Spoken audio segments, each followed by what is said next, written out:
প্রিয় দর্শক, আপনাদের সবাইকে আমন্ত্রণ জানাচ্ছে এনটিভি নিয়মিত স্বাস্থ্য বিষয়ক আয়োজন স্বাস্থ্য প্রতিদিন অনুষ্ঠানে।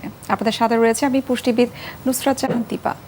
দর্শক, আমরা আমাদের এই স্বাস্থ্য প্রতিদিন অনুষ্ঠানের মাধ্যমে চেষ্টা করছি স্বাস্থ্য বিষয়ক নানাবিধ সমস্যা কি করণীয় এবং চিকিৎসা পদ্ধতি কি হতে পারে সেই বিষয়গুলো আপনাদেরকে জানানোর। প্রিয় দর্শক, আমাদের আজকের আলোচ্য বিষয় হচ্ছে এন্ডোমেট্রিওসিস। আর এই বিষয়টি নিয়ে কথা বলার জন্য আজ আমাদের সঙ্গে স্টুডিওতে উপস্থিত রয়েছেন একজন বিশেষজ্ঞ চিকিৎসক।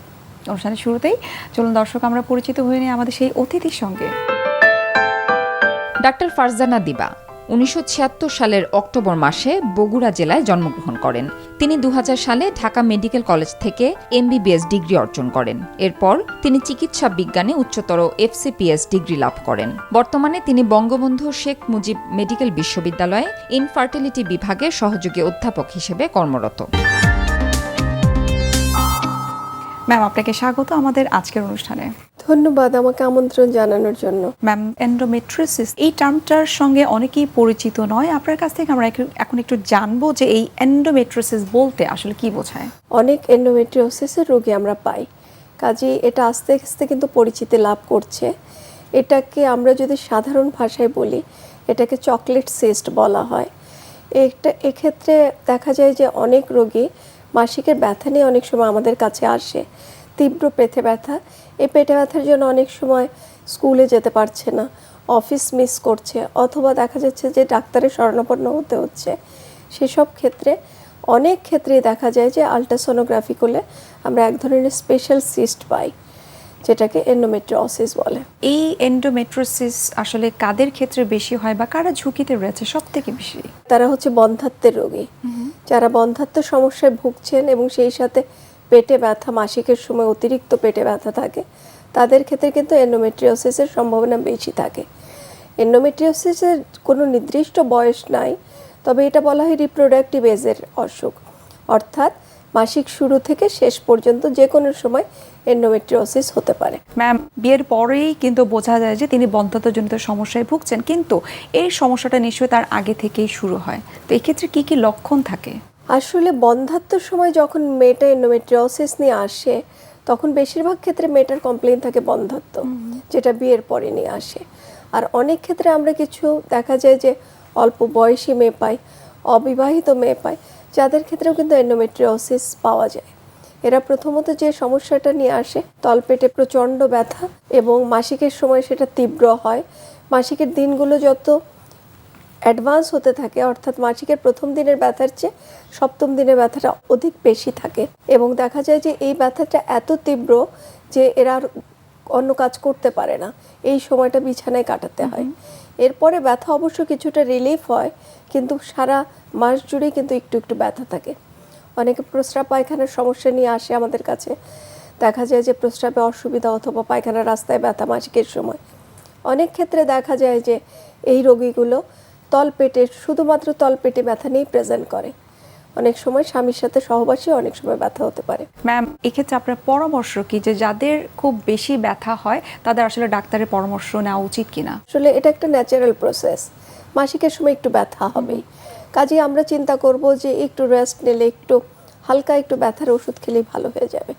কিন্তু যে ব্যথাটা ভালো হচ্ছে না, আপনাকে কিন্তু আমি বলেছি যে ব্যথাটা কিন্তু সারা বছরই থাকে, সারা মাস জুড়েই থাকে, কিন্তু মাসিকের সময় এটা তীব্রতর হয়।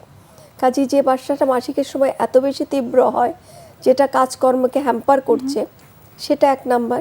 2 নাম্বার, এই ব্যথাটা কখনোই ভালো হয় না, সেই সাথে প্রস্রাব পায়খানার সমস্যা থাকতে পারে, তাদের ক্ষেত্রে অবশ্যই ডাক্তার দেখানো উচিত। ম্যাম, টিনেজার বা অবিবাহিত মেয়ে যারা রয়েছে, তখন যদি তাদের এন্ডোমেট্রিওসিসটা ধরা পড়ে, তখন তাদের ট্রিটমেন্ট প্রসিডিউরটা আসলে কীরকম হয়ে থাকে? এন্ডোমেট্রিওসিস এমন একটা রোগ, এন্ডোমেট্রিওসিস কিভাবে হয় এই জিনিসটা আমি বলি আগে, তাহলে ব্যাপারটা বোঝা যাবে। আসলে মাসিকের সময় আমাদের কি হয়, মেয়েদের মাসিকের সময় মাসিকের ব্লাডটা বাইরে চলে আসে, জরায়ুর ব্লাডটা।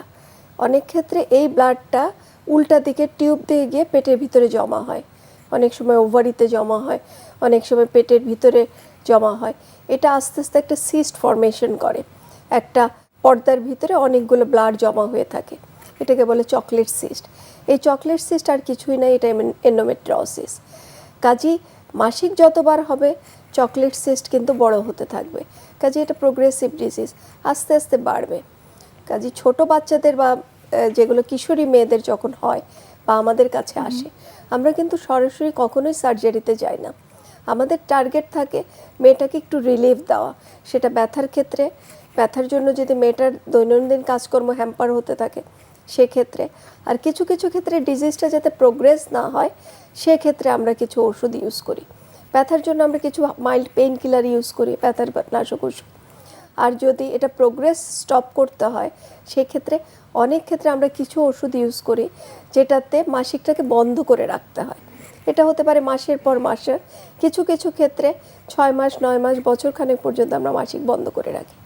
তবে এজন্য আমাদের রোগীকে অনেক বেশি কাউন্সিলিং করতে হয়, কথাবার্তা বলে নিতে হয়, কারণ অনেকের একটা ভ্রান্ত ধারণা থাকে মাসিক বন্ধ হলে শারীরিক অনেক সমস্যা হবে, কিন্তু দেখা যায় যে যতবার মাসিক হবে ব্লাডটা কিন্তু ভিতরে জমা হচ্ছে, কাজে চকলেট সিস্টের সাইজটা আস্তে আস্তে বড় হবে। আচ্ছা, কাজে ইয়াং মেয়েদের ক্ষেত্রে যেটা করি যে সরাসরি আমরা সার্জারিতে না গিয়ে আমরা ঔষধের মাধ্যমে চেষ্টা করি সাইজটাকে কমিয়ে রাখার অথবা বাড়তে না দেওয়ার। ম্যাম, মাসিকটা কয়েক মাসের জন্য আপনারা অনেক সময় বন্ধ রাখেন এবং সেক্ষেত্রে আপনারা পিল ব্যবহার করতে বলেন। আমাদের সমাজের আসলে এই পিল গ্রহণ করাটাকে তারা স্বাভাবিকভাবে নিতে পারে না, এক্ষেত্রে আপনার পরামর্শ কি বা মেসেজ কি? হ্যাঁ, আমাদের সমাজে একটা ভ্রান্ত ধারণা পিল সম্বন্ধে রয়েছে। সবগুলো ধারণাই নেগেটিভ ধারণা, কারণ জন্ম নিয়ন্ত্রণ পিল মানে খেলে কখনো বাচ্চা হবে না, কাজে কন্ট্রাসেপটিভ হিসাবে মানুষ নিতে চায় অথবা না। অবিবাহিত একজন মেয়ে কেন পিল খায়? হ্যাঁ, পিসিওস রোগীদের ক্ষেত্রে যখন আমরা নিয়মিত মাসিক করার জন্য পিল দেই তখনও খাবে না। আবার এন্ডোমেট্রিওসিসের কাছে পিল দিলেও খেতে অস্বীকৃতি জানায়, কারণ একটা কনসেপ্ট থাকে অবিবাহিত মেয়ে কেন পিল খাবে। দ্বিতীয় কনসেপ্ট হচ্ছে যে পিল ব্যবহার করলে হয়তো জীবনে কখনো বাচ্চা হবে না। তবে পিলের কাজ কিন্তু শুধু জন্ম নিয়ন্ত্রণ না, পিলের ব্যবহার বহুবিধ, অনেক অসুখে আমরা পিল ব্যবহার করি, এমনকি আনম্যারিড মেয়েদের ক্ষেত্রেও ব্যবহার করি। তো এটা আসলে দৃষ্টিভঙ্গির ব্যাপার। আগে এই জিনিসটা অনেক বেশি ছিল, এখন কিন্তু অ্যাওয়ারনেস বাড়ছে, কাজেই এখন অনেকেই কিন্তু অ্যাকসেপ্ট করে নেয় ব্যাপারটা, ভালো করে কথা বললে আমরা কিন্তু আসলে সোশ্যাল মিডিয়াতে কিন্তু এখন দেখছি বা প্র্যাকটিক্যালি আমাদের চোখে পড়ছে যারা এন্ডোমেট্রিওসিস নিয়ে কিন্তু প্রচুর ক্যাম্পেইন হচ্ছে, আপনারা বিভিন্ন ধরনের কর্মসূচি পালন করছেন অ্যাওয়্যার করার জন্য। অবশ্যই, কারণ আপনাকে তো বলেছি দিস ইজ প্রোগ্রেসিভ ডিজিজ, আস্তে আস্তে এটা বাড়বে। কাজেই আমরা যদি এটা কিশোর বয়সে থামিয়ে দিতে পারি তাহলে কিন্তু এই মেয়েটা বন্ধ্যাত্বের ঝুঁকিতে যাচ্ছে না, অন্য কোনো প্রবলেমে যাচ্ছে না, এই মেয়েটার সহসা সার্জারি লাগছে না। ম্যাম, অর্থাৎ এন্ডোমেট্রিওসিসের সঙ্গে বন্ধ্যাত্বের একটা সম্পর্ক রয়েছে, এই বিষয়ে একটু যদি আমাকে বিস্তারিত বলতেন। এন্ডোমেট্রিওসিসের সাথে বন্ধ্যাত্বের সম্পর্ক রয়েছে। অনেকে এন্ডোমেট্রিওসিস নিয়ে আসে পরে বন্ধ্যাত্বে ভোগে, অথবা কিছু কিছু রোগী আমাদের কাছে সরাসরি বন্ধ্যাত্ব নিয়ে আসে, আমরা ইনভেস্টিগেশন করে দেখি ওনার এন্ডোমেট্রিওসিস রয়েছে। দেখা যায় যে 100 জন যদি বন্ধ্যাত্ব রোগী আমি দেখি তার মধ্যে অনেক ক্ষেত্রে 40% to 60% রোগী এন্ডোমেট্রিওসিসের। কাজে বুঝতে পারছেন যে সম্পর্কটা কতটা জটিল। যেটা হয় যে বন্ধ্যাত্ব রোগী যখন এন্ডোমেট্রিওসিস নিয়ে আসে তখন আমরা পেশেন্টকে কিছু টেস্ট করাই, দেখা যায় যে ওভারি এন্ডোমেট্রিওমা বা চকলেট সিস্টের সাইজটা কত বড়, ওনার টিউব খোলা আছে কিনা, অন্য কোনো ফ্যাক্টর আছে কিনা। যদি সাইজ মোটামুটি ছোট থাকে আমরা আরেকটু ছোট করে নিই, ওষুধপত্র দিয়ে বলেন অন্য কিছু দিয়ে বলেন আমরা একটু ছোট করে নিই। টিউবটা খোলা থাকলে আমরা চেষ্টা করি যে ওষুধপত্র দিয়ে প্রেগন্যান্সি করা। তবে অ্যাডভান্স স্টেজে এন্ডোমেট্রিওসিস আমরা স্টেজ অনুযায়ী ভাগ করি, এটা মাইল্ড মিনিমাল স্টেজ থেকে সিভিয়ার স্টেজ পর্যন্ত হতে পারে। কাজে একদম অ্যাডভান্স স্টেজ যেগুলো সেগুলোতে কিন্তু দেখা যায় যে অনেক ক্ষেত্রে ন্যাচারাল প্রেগন্যান্সি সম্ভব হয় না, এইসব রোগীর অ্যাডভান্স ট্রিটমেন্ট লাগে, যেমন আইভিএফ এর মতো ট্রিটমেন্ট কিন্তু এইসব এন্ডোমেট্রিওসিসের রোগীর লাগে। ম্যাম, এই যে এন্ডোমেট্রিওসিস থেকে বন্ধ্যাত্বজনিত সমস্যা দেখা দিতে পারে, এই ক্ষেত্রে যাদের বয়স কম বা অবিবাহিত তাদেরকে আসলে কি ট্রিটমেন্ট প্রসিডিউরে আপনারা চলে আসেন যেন ভবিষ্যতে তারা বন্ধ্যাত্বজনিত সমস্যায় না ভুগতে পারেন? যে আমরা মাসিকটা বন্ধ করে রাখি, এটা আপনি তো বলেছেন যে পিল ইউজ করি কিছু ক্ষেত্রে, তবে পিলটা এমনভাবে ইউজ করি যাতে মাসিক না হয়, অর্থাৎ যেটা 21টা পিল কন্টিনিউয়াস খেতে থাকবে, অথবা 28টা পিলের যে পাতা ওখানে আয়রন ট্যাবলেটগুলো বাদ দিয়ে শুধুমাত্র হরমোন ট্যাবলেটগুলো খেতে থাকবে যাতে মাসিকটা বন্ধ থাকে। মিনিমাম 6 মাস 9 মাস আমরা এভাবে চালাই। আরও কিছু ঔষধ আছে যেমন প্রোজেস্টেরন জাতীয় ওষুধ, এটা আমরা ইউজ করি, অনেক ক্ষেত্রে জিএনআরএইচ অ্যানালগ বলে কিছু ওষুধ আছে, এগুলো ইউজ করি, ইনজেকশন ইউজ করে। কিছু কিছু ক্ষেত্রে, সেটা আনম্যারিড মেয়েদের ক্ষেত্রে না, বয়স্ক যারা ম্যারিড মহিলা তাদের ক্ষেত্রে জরায়ুতে একটা স্পেশাল ডিভাইস প্রতিস্থাপিত করে দেয়, যেটা মাসিককে বন্ধ রাখে। আচ্ছা। এটাও প্রোজেস্টেরন রিলিজ করে, এটাও ইউজ করতে পারি। এটা হচ্ছে মেডিকেল ট্রিটমেন্টের অংশ। আর এগুলো যদি ফেল করে সেক্ষেত্রে তো সার্জিক্যাল অপশন থাকছেই আমাদের। যখন অবিবাহিত অথবা টিনেজারদের ক্ষেত্রে সার্জারি করার দরকার হয়, কোন পর্যায়ে আপনারা এই সার্জারির ডিসিশনটা নিয়ে থাকেন? আমরা সবসময় যেটা বলি, এন্ডোমেট্রিওসিস সার্জারির ক্ষেত্রে থিংস টুয়াইস, একবারে প্রথম ডিসিশনে আসলে সার্জারি করি না।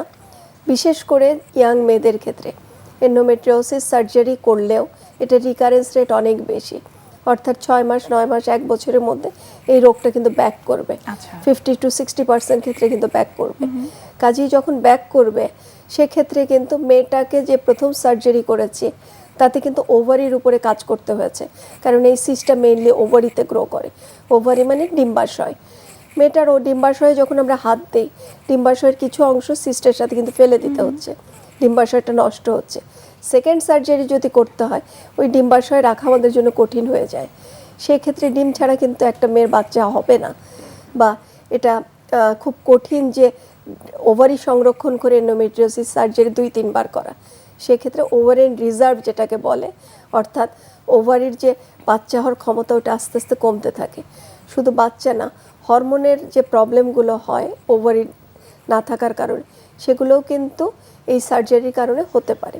কাজে আমরা যখনই ফিমেল ছোট বাচ্চাদের সার্জারি করি, মানে আনম্যারিড মেয়ে বলেন আর অ্যাডোলেসেন্ট মেয়ে বলেন, সে কিশোরী মেয়ে বলেন, সেক্ষেত্রে আমরা 1 নাম্বার 2 বার চিন্তা করি, 2 নাম্বার একজন বিশেষজ্ঞ ডাক্তারের আন্ডারে করি, ল্যাপারোস্কোপি করাটাই বেস্ট অপশন মনে করি আমরা।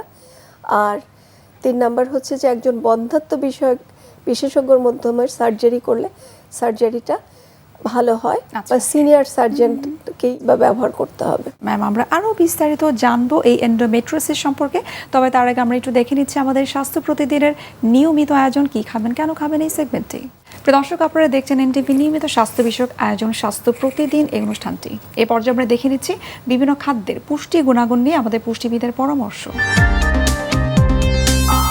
আমাদের দেশের অনেক মেয়েরাই বিয়ের পরে বিভিন্ন রকম সমস্যার সম্মুখীন হয়। তার মধ্যে একটি অন্যতম বড় সমস্যা হলো মেয়েদের ফার্টিলিটি কমে যাওয়া, অর্থাৎ মেয়েরা কনসেপ্ট করতে চায় না। সেক্ষেত্রে অনেকগুলো বিষয় এখানে কাজ করে, যেমন মেয়েদের বয়স, ওজন এবং বিভিন্ন হরমোনাল সমস্যা। ফার্টিলিটি বৃদ্ধির জন্য অবশ্যই আপনাকে পুষ্টিকর খাবার প্রতিদিন খাদ্য তালিকায় রাখতে হবে, এবং সেই সাথে খেয়াল রাখতে হবে শরীরের অতিরিক্ত ওজন নিয়ন্ত্রণে রাখা। যদি আপনার শরীরের ওজন বেশি হয়ে যায় সেক্ষেত্রে আপনাকে কম পরিমাণে খাবার গ্রহণ করতে হবে, কিন্তু সেই খাবারটা অবশ্যই সুষম এবং পুষ্টিকর হতে হবে। ফার্টিলিটি বৃদ্ধির জন্য ভিটামিন ডি এর গুরুত্ব অনেক বেশি। ওভুলেশন বা হরমোনাল ব্যালেন্সের জন্য ভিটামিন ডি এর গুরুত্ব অনেক। আমাদের দেশের মেয়েদের বেশিরভাগই দেখা যায় যে ভিটামিন ডি এর ডেফিসিয়েন্সি তৈরি হয়েছে। সেক্ষেত্রে গ্রামে যারা থাকে তাদের ভিটামিন ডি এর ডেফিসিয়েন্সি তুলনামূলক কম হয়, কারণ তারা সকালবেলায় রোদটা স্কিনে পাচ্ছে। কিন্তু আমাদের দেশের শহরের মেয়েরা সবসময় অফিস এবং ঘরের মধ্যে থাকার কারণে পর্যাপ্ত পরিমাণ সূর্যের আলো না পাওয়ায় তাদের শরীরে ভিটামিন ডি তৈরি হচ্ছে না। সেক্ষেত্রে তারা অবশ্যই সকালবেলা সূর্যের আলোতে একটু বসবে এবং ভিটামিন ডি জাতীয় খাবার খাদ্য তালিকায় রাখবে। ভিটামিন ডি এর মধ্যে যেসব খাবারগুলো পাওয়া যায় সেগুলো হলো ডিম, দুধ, মাছ, মাছের তেল ইত্যাদি। ভিটামিন ই স্পার্ম এবং এগের অবস্থাকে ভালো করে। ভিটামিন ই জাতীয় খাবারের মধ্যে রয়েছে অলিভ অয়েল, সানফ্লাওয়ার অয়েল, বাদাম, পেঁপে এবং অন্যান্য গাঢ় সবুজ শাকসবজি। ভিটামিন সি আমাদের হরমোন এবং ফার্টিলিটিকে বৃদ্ধি করে, এবং ভিটামিন সি জাতীয় খাবারের মধ্যে রয়েছে টক জাতীয় ফল, ব্রোকলি, টমেটো ইত্যাদি। জিঙ্ক বডিতে 300 ভিন্ন এনজাইমের সাথে কাজ করে আমাদের বিভিন্ন অর্গানগুলোকে ভালো রাখে, এবং জিঙ্কের অভাব হলে দেখা যায় প্রথম দিকে মিসক্যারেজ হয়ে যেতে পারে। এছাড়াও জিঙ্ক ছেলেদের ফার্টিলিটি বৃদ্ধিতে সহায়তা করে। গরুর মাংস, মটরশুঁটি, দই, মিষ্টি কুমড়ার বিচি প্রভৃতি খাবার থেকে আমরা জিঙ্কের চাহিদা পূরণ করতে পারি। মনে রাখতে হবে জিঙ্ক রান্নায় নষ্ট হয়ে যায়, ওমেগা 3 সম্পন্ন খাবার ফার্টিলিটি বৃদ্ধিতে অনেক গুরুত্বপূর্ণ ভূমিকা রাখে। ডিম, ডাল, কিছু সবজি এবং মাছ এবং মাছের তেল থেকেও আমরা ওমেগা 3 চাহিদা পূরণ করতে পারি। যারা এই ফার্টিলিটি সমস্যায় ভুগছেন তাদের জন্য একটি উপদেশ, আপনারা প্রতিদিন খাদ্য তালিকায় সব পুষ্টি উপাদানযুক্ত খাবারগুলোকে যুক্ত করুন এবং প্রতিদিন সূর্যের আলোতে 5 মিনিট করে বসুন। ম্যাম, যাদের এন্ডোমেট্রিওসিসের সমস্যা থাকে এবং অনেক সময় যদি তাদের ট্রিটমেন্ট প্রপার না হয় সেটা কিন্তু বন্ধ্যাত্বজনিত সমস্যার দিকে চলে যেতে পারে, সুতরাং যাদের বন্ধ্যাত্ব দেখা দিচ্ছে তাদের ক্ষেত্রে ট্রিটমেন্ট আসলে কীরকম হতে পারে বা এটাকে প্রতিরোধ করার আসলে কি উপায় রয়েছে? এন্ডোমেট্রিওসিস যদি ইয়াং বয়সে ধরা পড়ে বিয়ের আগে, আপনার একটা প্রতিরোধ করতে হবে, ট্রিটমেন্ট নিতে হবে, সার্জারি অ্যাভয়েড করতে হবে। ওষুধে বেশিরভাগ ট্রিটমেন্টটা আমরা করার চেষ্টা করি, সবসময় যে পারি তা না। এখন বন্ধ্যাত্ব নিয়ে যে মেয়েটা আসলো তাদের ক্ষেত্রে যদি এন্ডোমেট্রিওসিসের সাইজ, মানে আমি বলেছি স্টেজ অনুযায়ী ভাগ করি, সাইজ যদি অনেক বড় থাকে সেক্ষেত্রে আমরা দেখা যায় যে অনেক ক্ষেত্রে সার্জারি করে সার্জারি পরবর্তী কিছু ঔষধ দেই যাতে আর গ্রো করতে না পারে, তার পরবর্তীতে ওই পেশেন্টকে ফার্টিলিটি ট্রিটমেন্ট বা বন্ধ্যাত্বর চিকিৎসায় যায়। প্রথমত এন্ডোমেট্রিওসিস স্টেজ 1, স্টেজ 2 যেগুলো আর্লি স্টেজ ডিজিজে নর্মাল প্রেগনেন্সি পসিবল, কাজেই এদেরকে আমরা নর্মাল প্রেগনেন্সির জন্য বলি, অথবা প্রেগনেন্সির জন্য কিছু ঔষধ দিয়ে আমরা প্রেগনেন্সিকে হেল্প করি।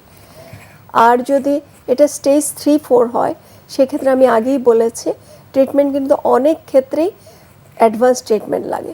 এক্ষেত্রে টেস্ট টিউবের কথাও চিন্তা করা হয়, অনেক ক্ষেত্রে আইইউআই বলে একটা প্রসিডিওর আছে, এই প্রসিডিওরে ইন্ট্রাইউটেরাইন ইনসেমিনেশন, এই প্রসিডিওরেও যাওয়া হয়। তো এই প্রসিডিওরে যখন যাওয়া হয়, প্রসিডিওরটা কিন্তু অনেক বেশি ব্যয়বহুল, নাম্বার 1। নাম্বার 2 হচ্ছে পেশেন্টরা কিন্তু সহজে রাজি হয় না এই প্রসিডিওরে যেতে, কারণ এন্ডোমেট্রিওসিস কিন্তু ইয়াং বয়সের রোগ, যেটা বললাম। একটা ইয়াং মেয়ে 2 বছর বিয়ে হয়েছে বা 3 বছর বিয়ে হয়েছে, আপনার কাছে শুধুমাত্র বাচ্চা হয় না বলে আসলো, আপনি বললেন তোমার আইভিএফ লাগবে বা টেস্ট টিউব বেবি লাগবে, সেক্ষেত্রে কিন্তু সবসময় মানতে রাজি হয় না। কিন্তু সবসময় মনে রাখতে হবে আপনাদের প্রপার কাউন্সেলিংটা অনেক খুব জরুরি। আমাদের প্রথমেই মনে রাখতে হবে যে এন্ডোমেট্রিওসিস ইটসেলফ নিজে নিজে যেমন ওভারিয়ান ফলিকলগুলো নষ্ট করে ফেলছে, ডিমগুলো নষ্ট করে ফেলছে, সেই সাথে যখন সার্জারি করছে সার্জারির জন্য কিন্তু ওভারির ক্ষতি হচ্ছে। কাজেই যত বেশি সময় নষ্ট করবে ডিজিজটা তত বেশি অ্যাডভান্স হবে, তত বেশি জটিল প্রক্রিয়া যেতে পারে হবে এবং সাকসেস রেট মানে সফলতার হার কমে আসবে। অর্থাৎ যথাসময়ে যথাযথভাবে ট্রিটমেন্ট করাটা অনেক বেশি গুরুত্বপূর্ণ। ম্যাম, আপনাকে অসংখ্য ধন্যবাদ, এত চমৎকার করে আপনি এন্ডোমেট্রিওসিস সম্পর্কে আমাদেরকে বললেন এবং ট্রিটমেন্ট প্রসিডিউরটা বললেন। আবারও ধন্যবাদ জানাচ্ছি, সেই সঙ্গে শুভকামনা রইল এনটিভির পক্ষ থেকে। ধন্যবাদ। প্রিয় দর্শক, এতক্ষণ আপনারা দেখছিলেন এনটিভি নিয়মিত স্বাস্থ্য বিষয়ক আয়োজন স্বাস্থ্য প্রতিদিনের অনুষ্ঠানটি। আজ আমরা কথা বলছিলাম এন্ডোমেট্রিওসিস সম্পর্কে। প্রিয় দর্শক, এই পর্যায়ে আমরা দেখে নিচ্ছি আমাদের আগামী পর্বে কি থাকছে। ICL হলো ইমপ্লান্টেবল কলামার লেন্স, আর একটু সহজ করে বলি ইমপ্লান্টেবল কন্ট্যাক্ট লেন্স। আচ্ছা, তো যারা চশমা পরে মানে দূরে দেখতে চশমা লাগে এরকম, তো এখন এরপরে এটা আবিষ্কার হলো যে ঠিক আছে, এরকম একটা কন্ট্যাক্ট লেন্স যদি অপারেশন করে চোখের ভিতরে লাগাই দেওয়া যায় পার্মানেন্ট, তাহলে কেমন হলো। তো এইভাবে ICL এর উদ্ভব। বিশ্বের যে কোনো প্রান্ত থেকে যে কোনো সময় এনটিভির জনপ্রিয় অনুষ্ঠান স্বাস্থ্য প্রতিদিন দেখতে আপনারা ভিজিট করতে পারেন আমাদের পূর্ণাঙ্গ পোর্টাল www.ntvbd.com। এছাড়াও এনটিভির বিভিন্ন ধরনের জনপ্রিয় অনুষ্ঠান এবং নিউজ আপডেট পেতে আপনারা ভিজিট করতে পারেন আমাদের ইউটিউব চ্যানেল এবং ভেরিফাইড ফেসবুক পেজে। প্রিয় দর্শক, আজ এখানে শেষ করছি, দেখা হবে আবারও আপনাদের সঙ্গে। সে পর্যন্ত আপনারা ভালো থাকুন, সুস্থ থাকুন এবং সবসময় এনটিভির সঙ্গে থাকুন।